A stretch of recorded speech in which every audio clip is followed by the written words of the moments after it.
केंद्र सरकार अगले महीने से अनलॉक 4.0 लागू करने जा रही है। इसके लिए विस्तृत गाइडलाइंस जल्द जारी की जा सकती हैं। सूत्रों की माने तो सरकार 1 सितंबर से कई गतिविधियों पर से प्रतिबंध उठाने का ऐलान कर सकती है। हालांकि किस राज्य और केंद्र शासित प्रदेश में अनलॉक 4.0 के तहत कितने प्रावधान लागू होंगे, ये उन राज्यों और केंद्र शासित प्रदेशों की ताजा स्थिति पर निर्भर करेगा। केंद्र सरकार को अब तक लोकल ट्रेनें, metro train service, single theatre cinema hall, auditorium, assembly hall समेत ऐसी ही कुछ अन्य जगहों को खोलने पर अलग अलग तरह की राय मिली है। इन सुझावों के आधार पर केंद्र सरकार अनलॉक 4.0 के तहत सितंबर के पहले हफ्ते से लोकल ट्रेनों और मेट्रो ट्रेन सर्विस खोलने पर विचार कर रही है। संभव है कि सरकार सिंगल स्क्रीन सिनेमा हॉल को भी खोलने की इजाजत दे दे। हालांकि इसके लिए कड़ी शर्तें रखी जाएंगी। इसी तरह सरकार ऑडिटोरियम, हॉल आदि को भी खोलने की इजाजत दे सकती है।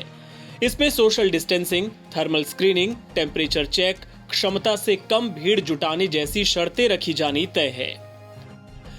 जहां तक स्कूल कॉलेजों की बात है तो फिलहाल सरकार इन्हें खोलने को लेकर ज्यादा उत्सुक नजर नहीं आ रही, यानी फिलहाल इनके बंद ही रहने की उम्मीद है। इसके अलावा उम्मीद की जा रही है कि अंतर्राष्ट्रीय उड़ानों को लेकर मौजूदा नियमों में भी कोई बदलाव नहीं किया जाएगा। साथ ही अभी पार्कों को खोलने की इजाजत भी शायद ही मिले। एक सीनियर अधिकारी ने कहा, चरणबद्ध तरीके से प्रतिबंधों को हटाने की प्रक्रिया आगे बढ़ाई जाएगी। राज्यों और केंद्र शासित प्रदेशों के सुझावों के मुताबिक गाइडलाइंस तैयार की जा रही हैं। केंद्रीय मंत्रालयों और विभागों से भी सुझाव लिए जा रहे हैं। पर्यटन मंत्री प्रहलाद पटेल ने हाल ही में न्यूज एजेंसी एएनआई को दिए इंटरव्यू में बताया था, अब तक भारत सरकार के गृह मंत्रालय की गाइडलाइंस में 50 लोगों की संख्या तय की गई थी। हमने गृह मंत्रालय को चिट्ठी लिखकर क्षमता के 50% के साथ बैंक्वेट हॉल खोलने की मांग की है। होटल मालिक भी चाहते हैं कि वो अपना कारोबार बहाल करें। मुझे लगता है कि सरकार बहुत तेजी से फैसले ले रही है। पर्यटन उद्योग को भी ऐसा ही लग रहा है और मुझे लगता है कि जल्द ही ये फैसला ले लिया जाएगा।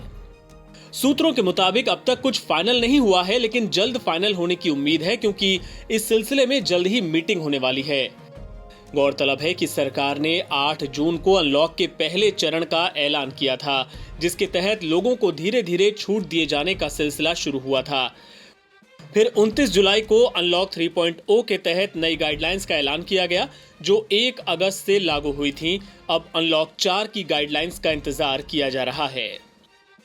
एनबीटी ऑनलाइन की रिपोर्ट।